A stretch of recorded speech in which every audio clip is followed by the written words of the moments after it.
Here's an interview from one of our past shows on Rock and Metal Revival. If you're interested in hearing full shows, go to our Facebook page and check out our list of affiliates for times and places where you can hear Rock and Metal Revival.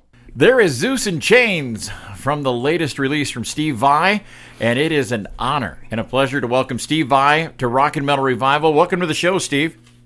Right on. Good to be here. Thanks, guys. Steve, it's been almost 6 years since we last heard a studio album from you. Has the state of the world and music in general played a big part of what you were doing when you were writing your latest album? Well, yeah, indirectly. You know, it was the kind of thing where I had finished that last record and I went on this huge tour, and then I spent some time preparing some orchestra scores that I'm planning on recording in May. That took like a year, you know. Mm-hmm. And then I started working on a project that was like this very involved, pretty rich, deep, a lot of vocals, a lot of musicians. And, you know, you wake up one day and you're in lockdown. And like many musicians, I kind of had to figure it out. But, you know, musicians are a resilient group, I tell you. Mm-hmm. And we figure it out. And what I started doing was just kind of uploading content. You know, we're in that state where it's like, what's going on? How are we going to reach our fans? And I started uploading some live streams, and it was very nice. You know, I did like these probably 20 episodes of these alien guitar secrets and Under It, all kinds of things.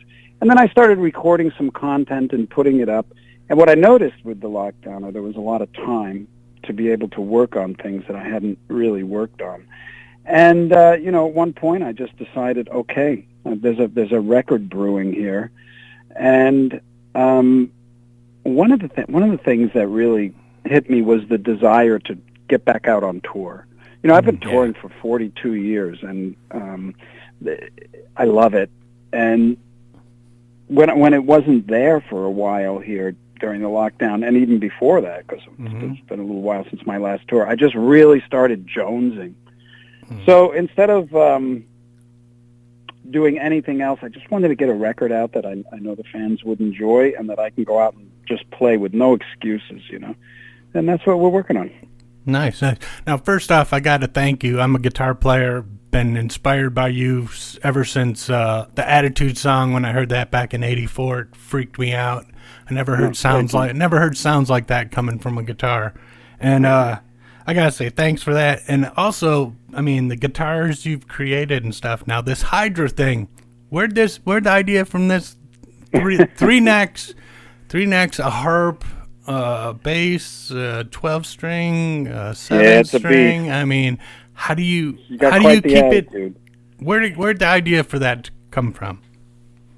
Well, I've always been a sucker for multi-neck guitars, and I've had a bunch made by Ibanez through the years, and some of them were just for show, you know. But some of them I really utilized, but I never felt like I really utilized a multi-neck guitar in a piece of music the way I wanted to. You know, I had this vision of creating a piece of music that really integrated all of the strings on a multi-neck guitar.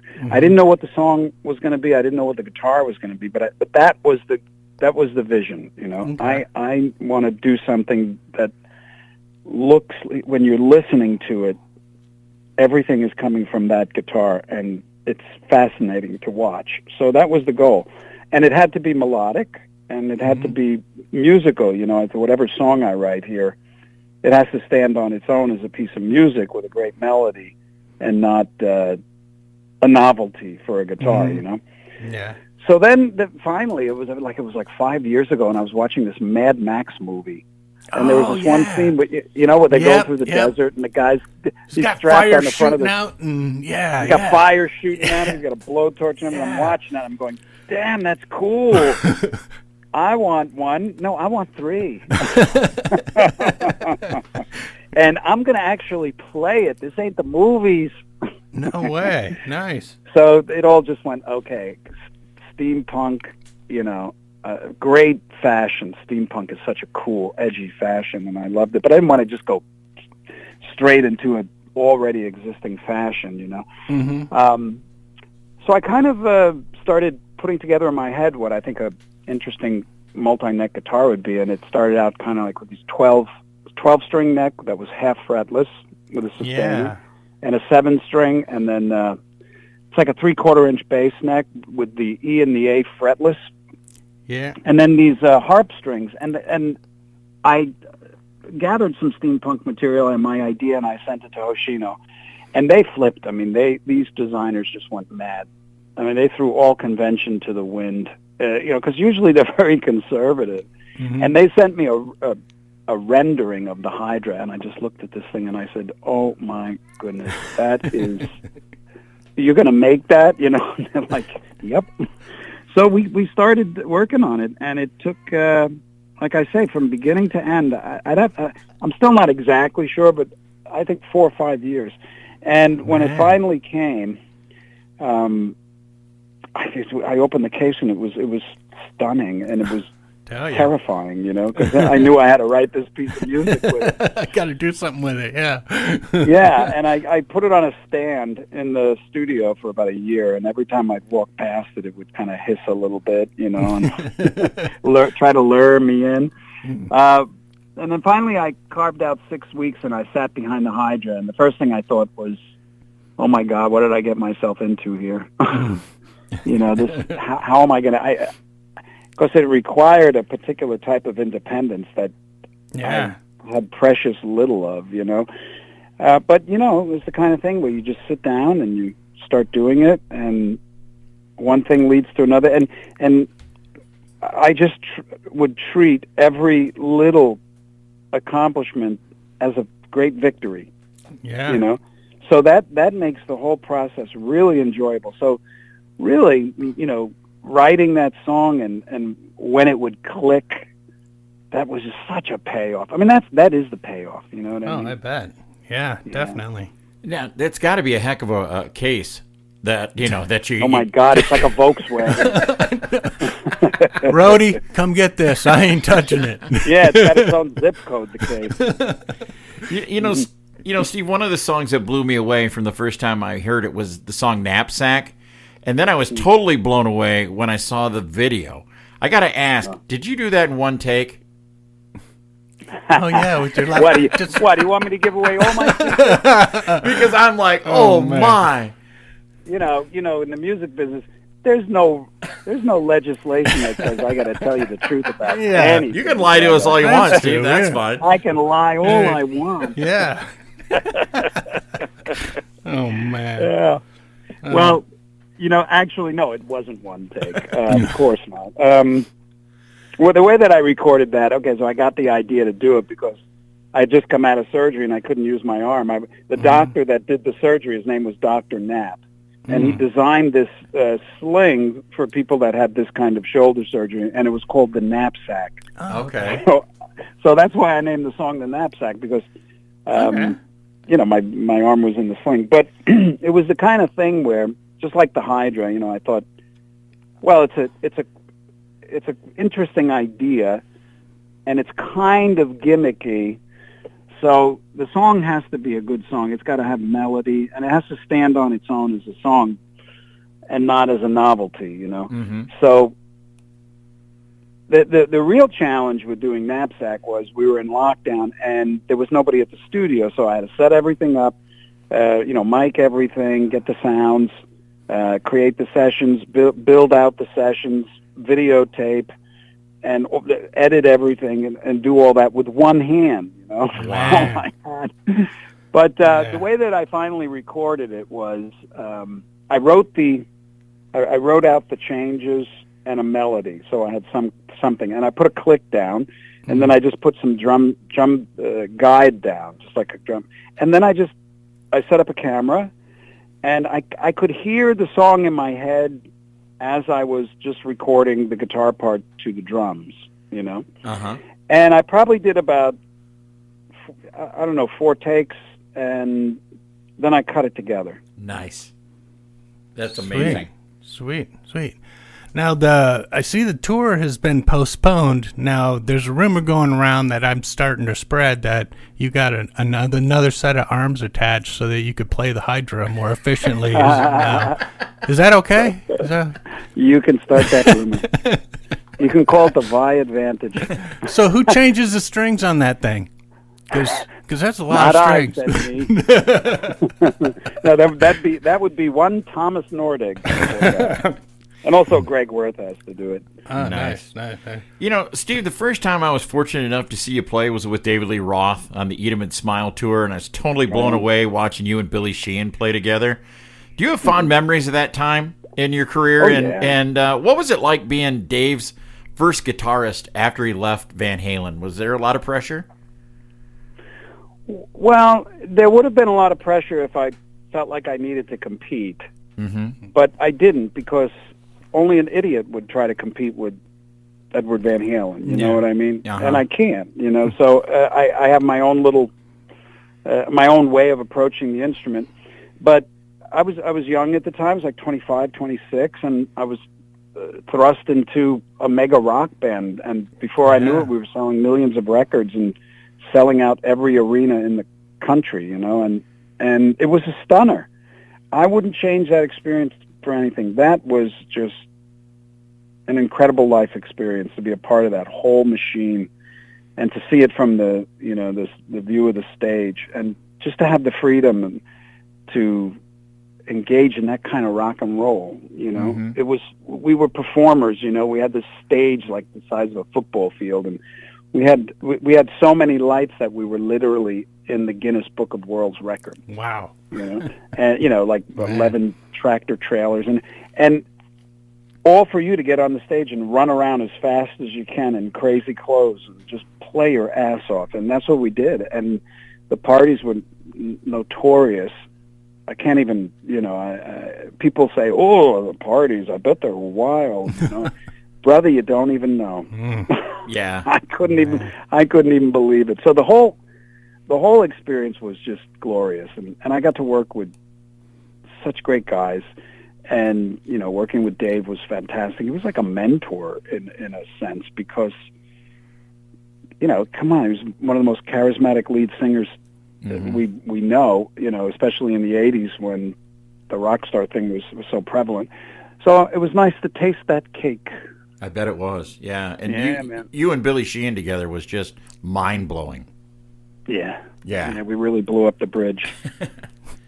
Nice. Have you ever, when you're going through the TV channels and you come across, see Crossroads, and then find out it's the dang Britney Spears movie?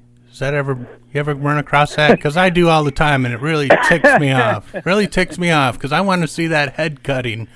I want to see the head cutting duel. Well, I've had people come up to me and say, I watched that movie Crossroads, and I didn't see you in it. I looked for you. Yeah, one of Britney's dates? Yeah, right. That's funny.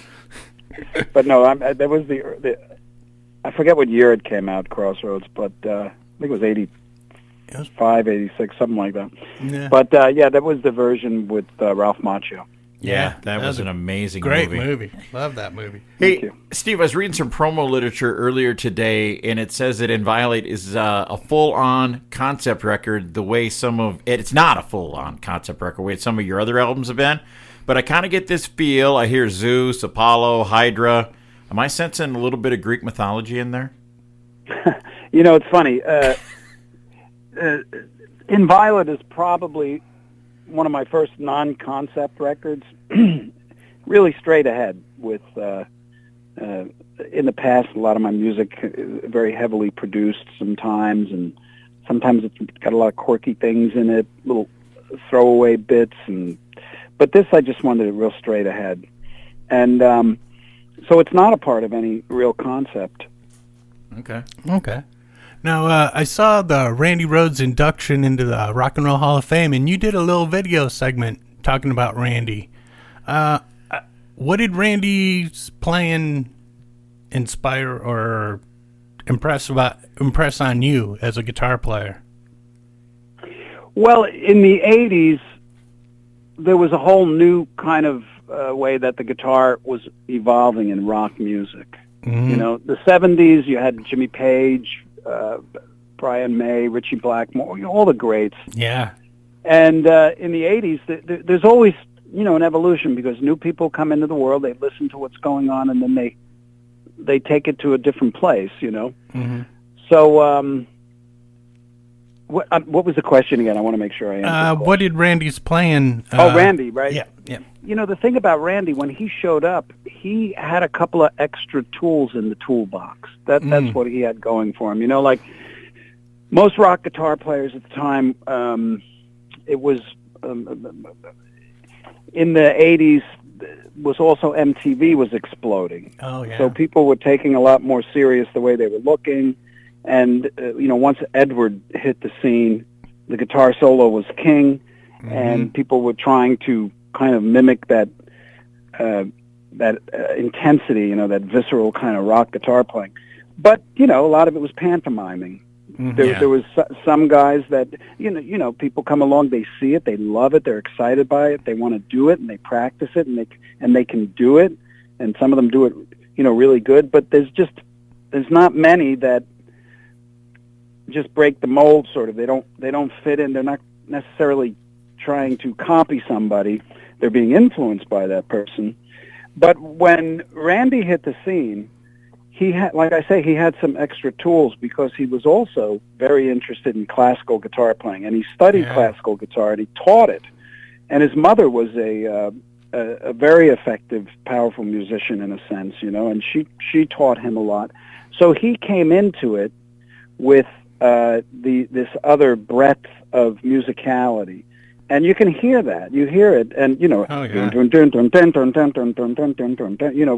you hear his riffs, they have like a counterpoint movement in them, like almost like classical music. Yeah. But with like a sledgehammer. Yeah, really. Exactly. Yeah. So he was an authentic. That's outstanding. Yeah, Steve, I read that your tours have been moved back to starting on September 28th. Guess two question things here. One, are you looking forward to getting back out on the road, and who's going out with you? Yeah, sure.